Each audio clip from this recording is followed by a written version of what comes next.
What's poppin', players? Welcome back to the Two Penny Gamescast, episode 104. I am your host, Tavin Bothel, here with my good friend and co-host, Connor Elliott. Say hello to the people, Connor. Hi, how you doing? Ladies and gentlemen, how you doing, Connor? Good. You doing good? Yeah, working. Out in the sun. So I've been, it's been hot. It's been hot. Yeah. You're getting yourself a good looking tan here. Yeah, and you used to be a pale boy like me, and now you're, tan man. now you're a tan man. Stages of tanness in my life, and now I'm at the next one. So see how long it goes. I'm at the next one. All right. Well, ladies and gentlemen, if you didn't know, every week, me and Connor, we sit down and we give you the new news in the video game industry. We each come to you with two topics, two pennies, if you will, and we give you our 2 cents on them. However, if just talking about video games isn't enough, you want to see some real gamers have some real gaming moments, hop on over to twitch.tv/2pennygames, where every Tuesday at 2 p.m. Central Time, you can catch me and my good buddy Phil sitting down playing putting on a little show called Hype, Hyep, Have You Ever Played, in which one of us shows the other a video game that they've never played before. Right now, I'm working my way through Spyro, Year of the Dragon, and Phil is working his way through some Resident Evil 4 in preparation for the remake and some other stuff. So, all that's great. Remember, you can get this show every Monday, 8 a.m. Central Time, youtube.com/2pennygamescast, or mainstream podcast services of your choice. Do remember, the first week of the next month, August 1st, we will be having our video game book club on Resident Evil 4, in which me and Connor are currently working our way through right now. Join us for that review conversation, August 1st. There we go. But Connor, let's get right into the action. Yeah. Let's drop some pennies on them. Here we go. My first story of the day, my first penny, is some stuff went down with Hideo Kojima this last week, which is kind of crazy. Yeah. An article from Kotaku by Luke Plunkett. Kojima Productions threatens legal action over assassin photo. Last week, a racist joke originating from a shitty corner of the internet got quickly out of hand, and before long, French politicians and Greek news channels, among others, were erroneously reporting that an old photograph of legendary game designer Hideo Kojima was actually a photo of Tetsuya Yamagami, the 41-year-old who assassinated former Japanese Prime Minister Shinzo Abe on Friday. I say joke, but that's really doing a disservice to things that are even remotely funny, since there are absolutely nothing linking the two men, in terms of appearance otherwise, other than the fact that they were both Japanese. If you're just joining this, here's Zach reporting the news on Friday. Quote, shortly after today's assassination, some shitty people in a dank corner of the internet joked that Abe's suspected killer looked like Kojima. Eventually, this reached Twitter, where far-right French politician Damien Rieu, perhaps not understanding that it was a joke, retweeted images of Kojima with a comment that translates to, quote, the extreme left kills, helping spread it more. While Rio did eventually delete the tweets, it seems the damage was already done and might have helped mislead at least one news station in Greece that covered the assassination. Obviously, that's incredibly dangerous reporting by the Greek TV station, especially since it concerns someone already in the public eye, so Kojima Productions issued a statement on Friday evening saying, quote, hashtag Kojima Productions strongly condemns the spread of fake news and rumors that convey false information. We do not tolerate such libel and will consider taking legal action in some cases. Far-right French politician Damien Rieu has since deleted his tweet, and the Greek news channel ANTTV1 has also removed its video featuring the photograph. It's unknown at time of posting, however, just how far this misinformation has spread and how many people saw the original reports from both and have yet to see any of the corrections made. Tough. Mm-hmm. Yeah. Tough. Yeah, just imagine being Kojima just chilling. And then that happens. And then this happens. And you're like, what the fuck? What is happening here? It's pretty justified in seeking any kind of lawsuit. Obviously, they said that certain cases they would be doing that. I don't know exactly the specifics of who he would be suing. Obviously, Greek television and French television seem to be the main people who ran with that story. So, I guess in the coming in terms months, of where we'll it see if originated on the internet, yeah.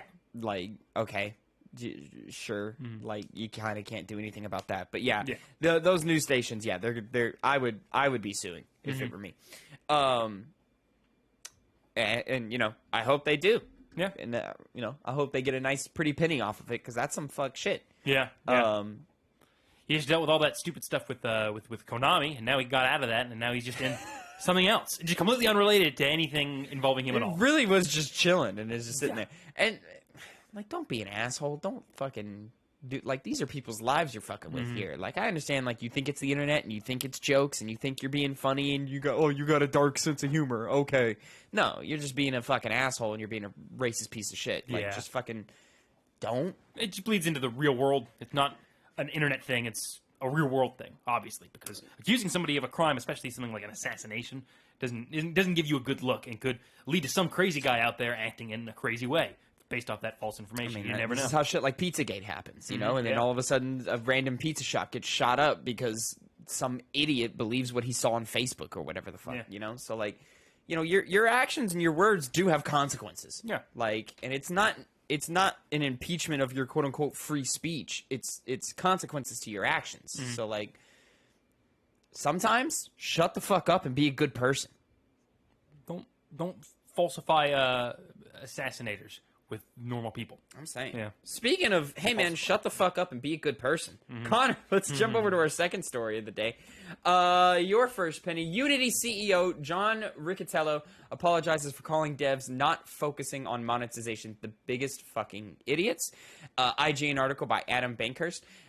Former EA CEO and current Unity CEO John Riccitiello has apologized for calling game developers who don't focus on implementing monetization early on in the creative process some of the biggest fucking idiots. Riccitiello shared the apology on Twitter and clarified his comments regarding the devs he called both, quote, most beautiful and pure brilliant people, and, quote, some of the biggest fucking idiots. Quote, I want to talk about both what I said in the interview and my follow-up tweet, Riccitiello wrote. I'm going to start with an apology. My word choice was crude. I am sorry. I'm listening and I will do better. What I can do, perhaps, is provide more on what I was thinking when I did the interview. What I would have said if I had taken great care. First, I have great respect for game developers. The work they do is amazing. The creativity can be incredible, whether on a AAA console, mobile, or indie game, designed to be played by millions on a creative project, a game made just for the sheer joy of it. Second, one thing I have seen is that most game devs work incredibly hard and want people to play their game, to enjoy it, and when appropriate for players to engage deeply. For the game devs I have worked most closely with, there was often anxiety about whether players will love the game and appreciate all the work and love that went into it. Third, sometimes all a game developer wants is to have a handful of friends enjoy the game. Art for art's sake and art for friends. Others want player money to buy the game. What the fuck is he trying to say? Others want players.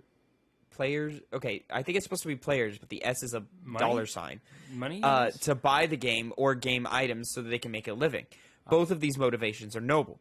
Fourth, what I was trying to say, and clearly failed at saying, is that there are better ways for game developers to get an early read on what players think of their game, to learn from their feedback, and if the developer wants, to adjust the game based on this feedback. It's a choice to listen and act, or just to listen. Again, both are valid, very valid choices. If I had been smarter in choosing my words, I would have said just this. We are working to provide developers with tools so they can better understand what their players think, and it is up to them to act or not based on this feedback. Anyway, that's it. Lots of words. And a sentence that I wish I had never said. Riccitiello received a lot of negative feedback on his comments, including from last night developer Tim Soar, who tweeted that he was, quote, destroying the Unity we all loved.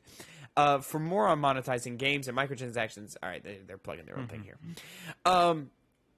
So some context, Riccitiello, when he was in charge of EA, that's when EA was kind of like at their scummiest. I'm talking the online passes. I'm talking heavy microtransactions. I'm talking a lot of that garbage shit that EA gets a lot of shit for today. This guy. That was him. So, get bit? Like, I don't know. Like, okay, you had some intern write 500 words on how quote unquote sorry you are, but you're not sorry. You've been in this game for the money from the jump. You don't care about the art or the culture or the people. You're trying to get $1. Very obviously a greedy corporatist. Very obvious kind of guy he is. Clearly. And behind scenes, obviously that's what he thought, which is why he said those things. Yeah. And now, just because it happened to be leak is the reason why he's apologizing. He It was wouldn't in be an doing this in the first place. Oh, in an interview? Yeah. Oh. Yeah. In which case, well, come on, dog. You're not media that's trained. even worse. Yeah. What do you think is going to happen here? Like, come on, son. What's it called when someone breaks their false self or something like that? What's it called? I don't know. Breaks their false Yeah, self. like they put up a front and about who they Like are. they broke character? Yeah, broke character. Like he's trying to come across as a very gotcha. respectable businessman, but he's just a greedy guy. That's all he is. I mean, we could dig into this whole quote that I just read and really pick it apart or whatever, but it's all just a crock of shit. Yeah. Like, no reason to take any stock in it at all. No, not at all. Words. So, hey, Riccatello, shut the fuck up. Sit the fuck down. Be a better person. He won't. He won't. No, he'll continue doing whatever he's doing over at Unity and causing a bunch of garbage. And you want to talk about monetization for games, like when games that aren't heavily monetized are the ones that win all the praise and awards and are the games that, move the culture forward and everyone pulls influence from and so on and so forth. Like, dog, like, you just want, like, the little, like, nickel and diming that, like, Candy Crush type games do, Yeah. in which, like, we have to fork over the money because we want to keep playing the game. Like, the fact that he obviously doesn't care about putting soul into the games that he peddles obviously shows that, without that, this is what the end result is. Not focused on monetization in a year where Elden Ring came out. A niche game that was for a very small audience came out and did Call of Duty numbers. And you want to talk about monetization? There's your monetization. Put effort into the art and it will be rewarded in some way, shape, or form. Yeah. I mean, at the end of the day, like, popular games are going to be, appeasable to the masses and so on and so forth. But you get standouts like Elden Ring. You get standouts like God of War and stuff that, like, really stand out and move the culture forward. And I keep repeating myself, but, like, there's a reason these games are the biggest games in the world right now. There's a reason everybody's anticipating Ragnarok right now. And it's not because we're stuck in a constant loop of wanting to play a game and y'all nickel and diming us for every little microtransaction or loot box or little cosmetic item that I can buy in a store that gets refreshed every 24 hours. Like, no, that's not what we want. We want meaningful experiences. And, you calling those who are focused on giving us those experiences idiots, go fuck yourself. Yeah. Speaking of fucking, Oh. Connor, moving on to our third topic of the day, your second penny. Nintendo Japan says it recognizes same-sex marriages, even though Japan doesn't. This is a Kotaku article by Luke Plunkett. Nintendo issued an update on the company's corporate social responsibility initiatives yesterday, and while this is normally a pretty stale kind of thing to read through as a fan, this particular publication had one thing that stood out. As spotted by Go Nintendo, in a section called Introduction of a Partnership System, Nintendo announced that as of March 2021, the company has had a policy whereby same-sex partners can enjoy the same benefits as employees in an opposite-sex marriage. That's a big deal. While there have been attempts at both a national and municipal level... Excuse me, I ate some pizza. It's coming back up. Some digest. National and municipal level in recent years to change this. It was only a few weeks ago that Japanese courts upheld a national ban on same-sex marriages, ruling them unconstitutional. In a case where in Osaka and decided on June 20th, it was found that under the Constitution, the definition of marriage did not extend to partnerships between people of the same gender. Nintendo's partnership system does everything it can to work around this, though, as it states, at Nintendo Corporation, We want to create a work environment that supports and empowers each and every one of our unique employees. We introduced the partnership system in March 2021 as one initiative based on this philosophy. Although same-sex marriages are not currently recognized under Japanese law, this system ensures employees who are in a domestic partnership with a same-sex partner have the same benefits as employees in an opposite-sex marriage. We have also established that a common law marriage between couples will be observed in the same way as a legal marriage.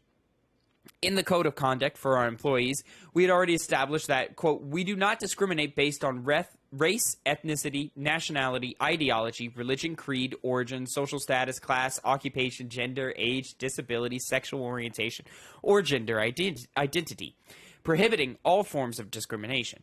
In addition to introducing the partnership system, we revised our internal regulations regarding harassment to clearly prohibit discriminatory comments based on sexual orientation or gender identity, as well as disclosing someone's privately held sexual orientation against their will. Alongside the introduction of the partnership system in Japan, we notified our employees about the issue of gender diversity with a message from our president as a means of raising awareness on what diversity means. In this message, the president called for all employees to adopt a renewed understanding that even speech and actions which are not intended to harm can cause significant emotional pain, asking for understanding and support to create an environment in which everyone can work comfortably. By improving our company systems and conducting training, we will continue our work to create an environment where each of our many diverse employees can fully realize their talents. Japan is the only member of the G7 to not legally recognize same-sex marriage. The country, quote, also requires transgender people to be surgically sterilized if they want legal recognition of their gender identity. Nintendo, meanwhile, says above that they do not discriminate based on gender identity. Pretty substantial that Nintendo is better than the Japanese government on an issue. When you're a worldwide corporation like this, and governments are often heralded and led by, old, out of touch fucks. Mm-hmm. You see things like this. Congratulations, Nintendo, for doing the right thing. Yeah, very good. I would usually say they didn't have to. Obviously, they should, and every company should do something along these lines if the country of their origin doesn't exactly support, same-sex relationships in any way.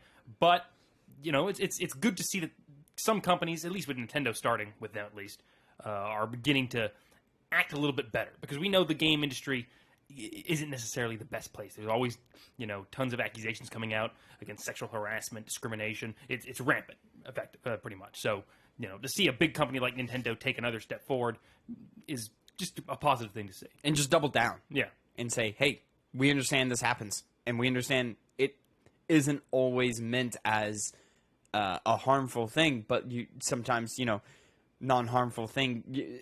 Intentions don't always equate the results that your actions give. And they're saying, hey, there's a difference between intention and then the results. And we're focused on limiting, those types of results as much as possible. This is really appreciated, and I'm sure there's a lot of people who feel a lot safer under the Nintendo umbrella now. Shame that Japan can't get with the times. Yeah. But that's how it goes. Such is the times.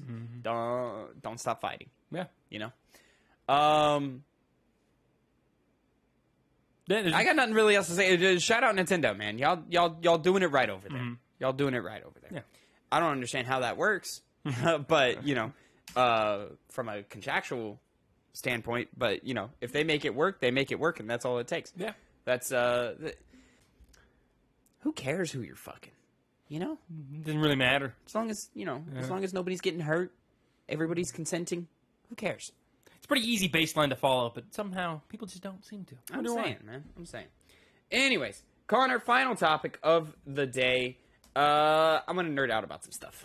We've had a bunch of topics about some people not doing some great things, and then, some people doing some good stuff, but it's all important stuff. Yeah. I'm glad we talk about that on this show. But I want to talk about some nerd stuff, all right? Some nerdy stuff. So PlayStation introduces PlayStation Stars, an all-new loyalty program. This is from the PlayStation blog. Grace Chen, vice president, wrote it. Throughout our company's 27-year history, we have been continually moved by how meaningful gaming experiences can create fond, lifelong memories for players. All of us at PlayStation take special joy in creating unique products and experiences that delight our fans. This includes everything from our consoles and critically acclaimed games to community challenges such as Seize the Throne and Treat Codes, to digital and live events including State of Play. Today, I'm pleased to reveal PlayStation Stars, a brand new loyalty program that celebrates you, the player, for being on this ever-growing gaming journey with us. PlayStation Stars will be free to join when it launches later this year. Once you become a member, you'll earn rewards by completing a variety of campaigns and activities. Our, quote, monthly check-in campaign simply requires you to play any game to receive a reward, while other campaigns require you to win tournaments, earn specific trophies, and even be the first player to platinum a blockbuster title in your local time zone. All PlayStation Stars members will have opportunities to earn loyalty points. Points can be redeemed in a catalog that may include PSN wallet funds and select PlayStation Store products. As an additional benefit, PlayStation Plus members enrolled in PlayStation Stars automatically earn points for purchases on the PlayStation Store. Also, as part of PlayStation Stars, we are unveiling a new type of reward called digital collectibles. Collectibles are as diverse as our portfolio of products and franchises. They are digital representations of things that PlayStation fans enjoy, including figurines of beloved and iconic characters from games and other forms of entertainment, as well as cherished devices that tap into Sony's history of innovations. There will always be a new collectible to earn, an ultra-rare collectible to strive for, or something surprising to collect just for fun. We hope this new program brings to mind past gaming memories while making you excited for the future with PlayStation. Commemorating the gaming eras we create together, charting new paths to explore, and bringing players together for global celebrations. This is just the beginning for PlayStation Stars, as the program will continue to evolve over time. We're currently doing some early tests on this program before launching it later this year in phased regional rollouts. We hope you'll enjoy the program. Once it launches, we'll be back with more updates in the future. Thanks for reading. Now, the way my heart spiked when it said digital collectibles. Yeah. I was sitting here like, oh, fuck, here we go with some NFT shit again. God damn it. But no, it just seems like little fun things. I don't know how. I guess it'll be like its own little menu on the PlayStation home screen. They'd be like, hey, man, look at all these like figurines. Get a cool little model of Kratos or Nathan Drake or Spider-Man or something. Who knows? Or, you know, a classic PlayStation or something. Like, maybe some special artwork. Yeah. It'll be fun to that. You know, all that's really cool. In terms of the program itself, this sounds like a mix between sort of what my Xbox does with Microsoft Rewards and sort of Nintendo's in-game point system thing, where like every dollar you spend gives you like a coin, and a coin equals like a cent or some shit. Yeah. It's just like a back end way to kind of start saving yourself some money and so on and so forth.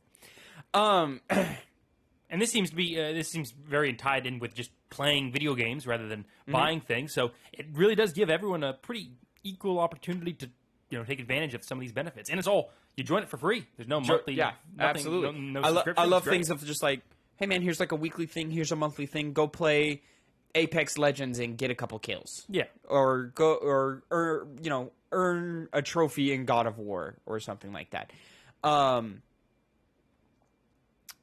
All that's cool, and it being tied into getting the loyalty points, which can feed into your PSN wallet, or allow you to, maybe there'll be like a select like store just that you can get for loyalty points in a very Chuck E. Cheese type way. Yeah, man, if this came out 10 years ago, fuck. Yeah. Oh my God, I'd have so many. But it didn't. It's come out now, and missed your chance. I missed my chance. I'm out of my platinum prime. Where like there was a period of time where I was knocking out a platinum like what felt like every month, and then now I'm, I've gotten one this year. Yeah, I mean, it did go down. I did. I'm working on it, man. I'm trying. It's hard. So yeah, all of that's really, really cool. First player to unlock a platinum blockbuster. To be the first player to platinum a blockbuster title in your local time zone. I imagine this launches before God of War Ragnarok. be smart if they did. Yeah, they have it in time. It'd be even smarter if they could get it in before Last of Us, but I don't think the fact that they don't have a date on it yet tells me that okay, this isn't coming for a few months. And they're rolling it out by region as well, so it's not like everyone's that's just with the testing thing. Oh, is that with the testing? Yeah, thing? they're just testing. Unless I misunderstood. That was at the very, very end.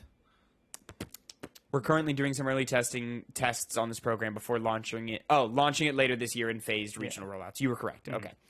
So I imagine that means like Japan first, and then Americas. Yeah. And, Europe and China, and so on and so forth, like that. But this is cool. Yeah, I like it. It's a consumer-friendly program. It's competitive, arguably more so than the Nintendo and the Xbox alternatives to this. So shout out to PlayStation actually taking a step forward and really doing something which is really out of their wheelhouse a little bit. Like they're usually very traditional of like, all right, we're gonna make the cream of the crop experiences and you're gonna pay for it, like type thing. But the fact that they're doing something community based isn't like unheard of from PlayStation, but the fact that they're taking such a straight step forward, I'm like, okay, this is cool. This is really cool. Because what's a couple dollars? Because if you save money on buying a game on the PlayStation Store, how much money are PlayStation losing? How much money are they getting off? $10 off a game that might be past its time selling. Then they get more sales on a game that otherwise wouldn't have sold without that bonus. For comparison with the Switch, when I buy games on the Switch, it's like, I don't know, I get $20 knocked off of one game purchase after 6 other purchases. Are you really losing money? No. Yeah. Like, you're incentivizing me to buy more, to do all these things. And it's like a thing. It's like, all right, well, I have Game Pass and I have PlayStation. I'm heavier in the PlayStation ecosystem. I like the trophies. I like getting my platinum trophies. Oh, there's a game that's coming out that I don't know. I'm not quite sure how I feel about it. I do have the money for it. I could buy it, but it is on Game Pass. I don't think I'm gonna like. But if I do buy it, that does mean I get this next thing, and then now I can afford through the loyalty points this game that has been on my radar for a while. So all right, let me do that. Yeah. So it adds more to the conversation for hardcore gamers. You know what I mean? Yeah. Though this benefits everyone. Obviously it benefits hardcore gamers more, the ones who really get in there and try to do these rewards. But... Oh yeah, the mainstream isn't even going to know that this thing exists. No. But it's cool. Yeah. I like it. I like it. Good. Connor, that's it for the news this week. Go ahead, talk to me a little bit about what you've been playing, my friend. Well, I haven't played much that I can really talk about because the main focus has been Resident Evil 4, which we are seeing if it's better than The Last of Us by the end of this month. With our, I'm still trying to get the name down. What's the video game? Two Penny Game Club right now is what we've been rolling. Yeah. But so far, I'm not super far into the game. I just got to the point where I'm having Ashley follow me around. Haven't even gotten into the weeds of that yet. I literally just got to that point before I came over here. But so far, it was a little bit of a learning curve with just how close the camera is to the screen. Well, save a lot of your opinions for our reviews. Either way, I'm enjoying my time. At least is the very least I could say. That's good. Not suffering, which is good. That's good. That's more than I can say for Phil, who's playing his first time through right now. Hype, have you ever played twitch.tv/2pennygames at 2 p.m. Central Time? Come watch him suffer with outdated controls. Anything else you've been playing? Stranger of Paradise, which, funny enough, actually got DLC announced. So now I'm actually a little bit more energized to finish it when I get through more Resident Evil 4. I want to, because I need to finish it by the end of the month, so I want to make sure that I'm in a comfortable place to be done by that point. So it's about 10 hours long. 12. Yeah, I know there's 5 chapters. I don't know how many sub-chapters are in each one. It is the 17th right now as of recording. If you get to the castle by the end of this week, you're in a good spot. Okay. I'll probably get to that point then. Which that's half-ish, little less than half maybe through the game. So yeah, if you get there, I don't know, even by like Wednesday, you're hitting a good pace. Yeah, you're hitting a good pace. I have been playing quite a few games. Oh yeah, but none of them that much. Mm-hmm. So I have been continuing my efforts in Resident Evil 2 on the PlayStation 5 upgrade for the trophies, and I've hit a point. I've hit a point with it where the playthroughs are getting to me, and it's just a thing of like I'm trying to cheat the system as much as I can and get some unlockables, and then I read a guide that said, hey, if you do this, you get the rocket launcher, and the guide wasn't well written, so I didn't understand an important facet of that information. So now I'm like, oh, so that playthrough wasn't for nothing. I got an S rank, so I got a trophy out of it. So I was like, okay, well, there's that. But it was just like damn it. Like, I didn't get what I wanted, which was going to make everything else so much easier. So now I'm sitting back and I'm like, okay, I don't need to like rush through this, but even though I probably should, just to bang it out and knock it out and move on, get my full knowledge of the game in order. But that's fine. I don't need that. I don't need to be crazy like that on it. So I've been hopping around a little bit. I've been playing a little bit of Hades, continuing my just time with that, enjoying my runs and so on and so forth. I've really hit a stride recently where like I'm really, cracking into those systems and, getting my builds right and so on and so forth. So that's happening. And I've beaten Hades 4 times. If you can see on my camera, that's it right there. I'm in the final stage. I'm going to win. So that'll be the 5th time. Okay.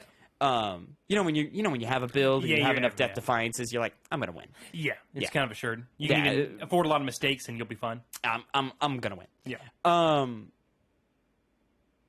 And then from there, I reinstalled and I've put like 2 or 3 hours into Elden Ring. Oh, really? Yeah. I'm giving it another shot. I've started over. I've changed classes. I was the bandit my first playthrough. Which was like or my first trying at the game, which I made it about 10 hours the first time. I'm doing the Prophet now.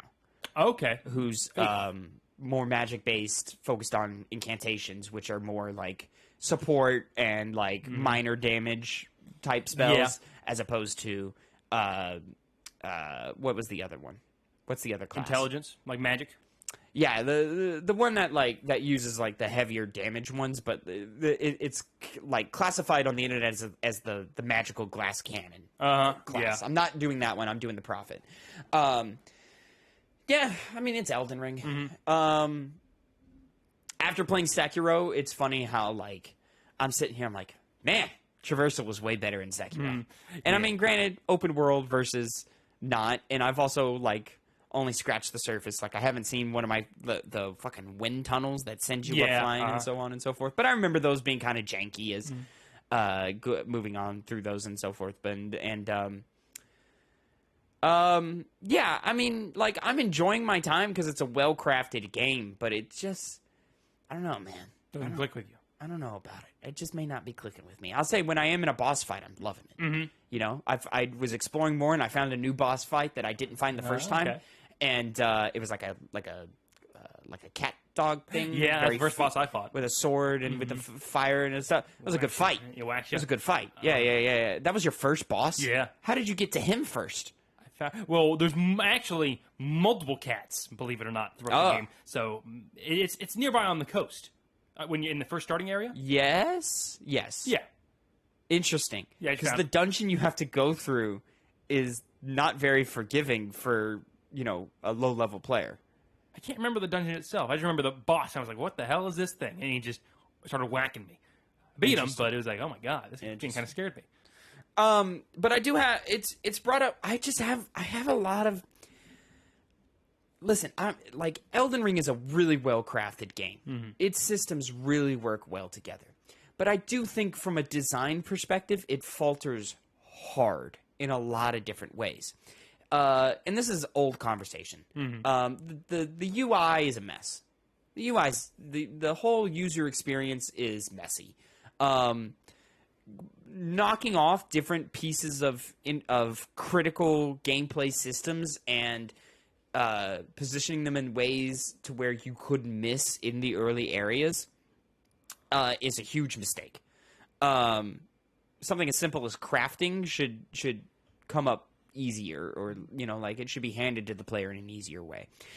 Leveling up, I was just running around and exploring because I forgot that you don't get the ability to level up until you hit one of two very specific sites of grace.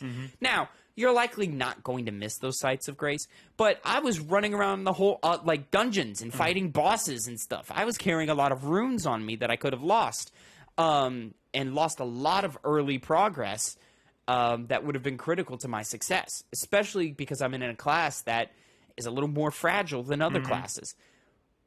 Why do that? Why not just have it be in the cave of knowledge or whatever they call it, which a bunch of players missed, which tutorialized a lot of these early systems. And they had to go in and say, hey, jump down here. Because I missed it my first time. So did I. Yeah.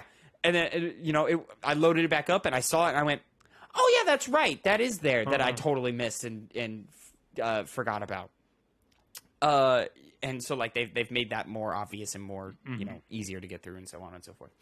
But damn, Resident Evil 2 is good. Sorry, I was. I know, I got caught by it as well. Fucking thrilling gameplay. Anyways, that's from my first playthrough.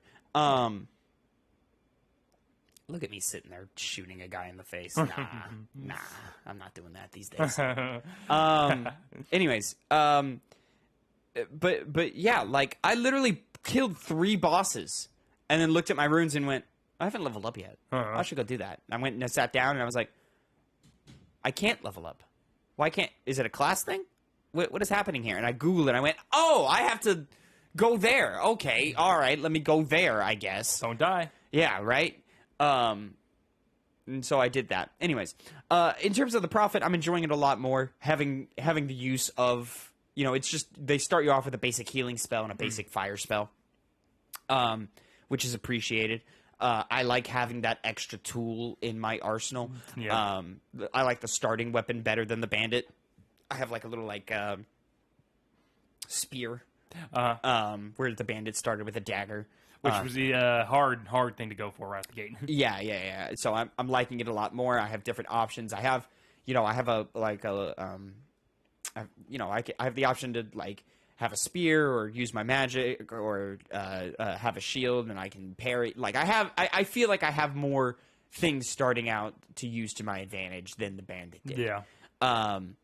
And just the way that the points are distributed, I think there's a clear path to go from here that I didn't really feel with the bandit. The bandit was kind of middling. Yeah. And I was like, I don't quite know where to put my points. I feel like, I should put them in this tree or that tree or whatever. Here it's clear. It's like, okay, let me get my health up and then everything into the intelligence and the faith and the, all those things. So everything into that when the time comes. But right now, focus on some health. Are you doing strength or dex? Just curious.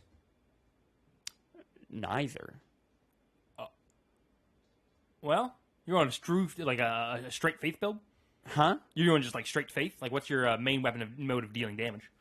Right now it's using my spear, but as soon as I find some more spells and stuff and get my FP up, which is up through intelligence, isn't it?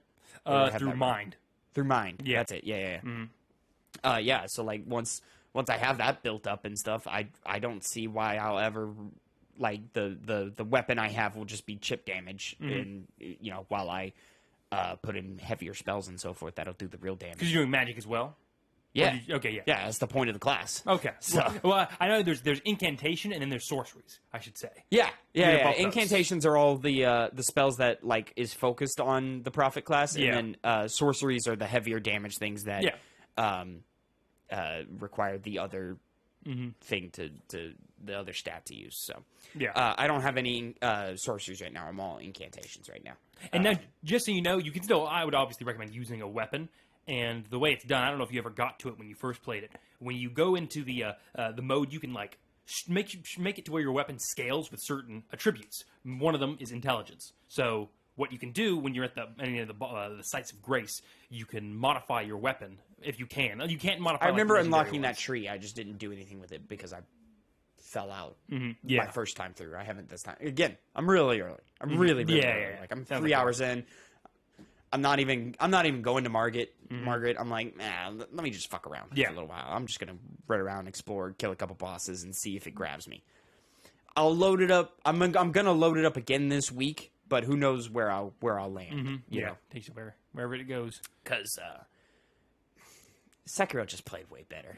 Played way better. I don't understand why you Soulsborne fans don't big up Sekiro more, man. That game's fucking good. It's not only the best combat, but other than that, I think every element of FromSoft's games is worse. It's kind of by and large, from like the design of the world, the structure of the levels, the content that you're actually dealing with. You know, it feels like it's more varied in Dark Souls and Elden Ring and things like that. Varied, sure. There's just I felt there was so much more intent with everything in Sekiro that I've never felt in another Soul. Well, Bloodborne being the exception. There felt like there was a lot of intent in Bloodborne. For the few hours that I put 3 hours into that game. Yeah. Sounds about right. But yeah, I mean, as far as Souls games goes, Sekiro included, you're just in that camp. That's where it all just breaks off into all little factions of what we think is best. So you're in the Sekiro faction. Good job. That combat was fucking superb. Oh yeah, that was superb combat. Great. Elden Ring is fine. Its combat is fine. It's just too simple. I got killed by a dragon. I was like, fucking, I don't even know where to begin with this dragon. Where do I even fucking start? You get on your horse and you get going. Okay, cool. Horse combat fucking blows. Well, you're magically able to just casting things. All right. Also, where do you get the ability to summon again? You have to go back to the church. And find the lady at night? Yeah. Okay. Yeah. I tried to do that, but maybe now I can, now that I actually have a number of summons like available to me. Maybe now I can go back at night and find that lady, because I tried to and I couldn't find her because I knew she was there and I just couldn't find her. Should work. So I'll try that again, because I know once I get some summons going. Oh yeah. Oh yeah. You mean you know, yes. Yeah, I've already got like 5 summons available to me. How many? There's a lot of summons in this game. Yeah. Oh, tons, I'm like tripping and falling over them. Like I'm like, Jesus Christ, because like in my first time through, I picked up 2 or 3. This I've already got 5. Yeah. The more you explore, they give you a lot of those things. A lot of rewards for those dungeons are spirit ashes. Like especially for a good portion of like beginning to late mid game, I was always getting them from those little dungeon bosses. But make sure you know how to. Do you know how to upgrade them? Did you ever get to that point? I don't think so. Okay, there's a character in the starting area who you do a little small quest line with. I know there's like I remember there's an area with like some poison plants, and you do that and you go underneath, and then there's like a pothead looking motherfucker, I forget what he was called, like a crimson head or something. Like he just has like a big metal pot for a head, and he hits you with his head. Oh yeah, man. Yeah. You kill that guy, and then like behind a hidden door is like a magic vendor, and so I'm gonna go talk to that guy and be like, "Hey man, give me the hookup." Yeah.